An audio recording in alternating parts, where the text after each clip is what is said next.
Hello friends, welcome back to my channel. రవ్వ లడ్డూలు అంటే ఎవరికి ఇష్టం ఉండదండి. నాకైతే చాలా చాలా ఇష్టం. మంచి రవ్వ లడ్డూలు చేసుకుందామండి. అయితే రవ్వ లడ్డూల్లోకి మెయిన్ ఇంగ్రీడియంట్ అంటే నెయ్యి అండి. నెయ్యి బాగుంటే ఏదైనా కూడా చాలా బాగుంటుంది అని నా ఫీలింగ్. అండ్ రవ్వ లడ్డూలకి మెయిన్ ఇంపార్టెంట్ అయితే నెయ్యి.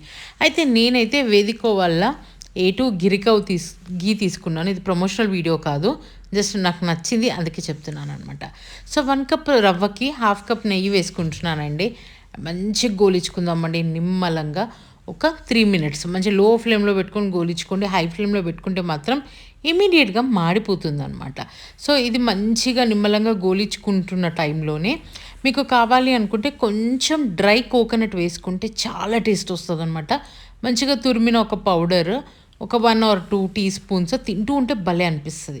నెక్స్ట్ ఇందులోనే కొంచెం గోలాక మీకు కావాల్సిన డ్రై ఫ్రూట్స్ కూడా వేసేసుకోండి. నేనైతే కిస్మిస్ ఇంకా కాజు వేసుకున్నాను అనమాట. ఇవి 2 కొంచెం ఎక్కువ క్వాంటిటీలో వేసుకున్నాను. మనకి రవ్వ మంచిగా గోల్డెన్ బ్రౌన్ కలర్లో వచ్చేస్తుందండి. అండ్ కిస్మిస్లు కూడా ఇట్లా ఉబ్బుతాయి అనమాట, మంచి లావుగా భలే బాగుంటాయి అనమాట. సో అన్నీ వేగిపోయాయి. ఇంకా దీన్ని చక్కగా తీసి పక్కన పెట్టేసేయచ్చు. చూడండి, నూనె కూడా అంటే గీ కూడా బయటకు వచ్చేస్తుంది.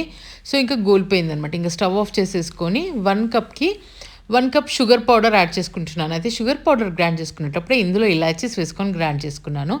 ఇక నీట్గా చక్కగా కలిపేసుకోండి అనమాట. అంతా మంచిగా కలిసిపోవాలి. చల్లారిపోతుంది, షుగర్ వేసాక చల్లారిపోతుంది కనుక ఇప్పుడు ఇందులోనే మనము చేయితో అయినా కూడా చక్కగా కలుపుకోవచ్చు. నాకైతే లైక్ వెడల్పాటి ప్యాన్ తీసుకున్నా కనుక ఈజీ అయింది.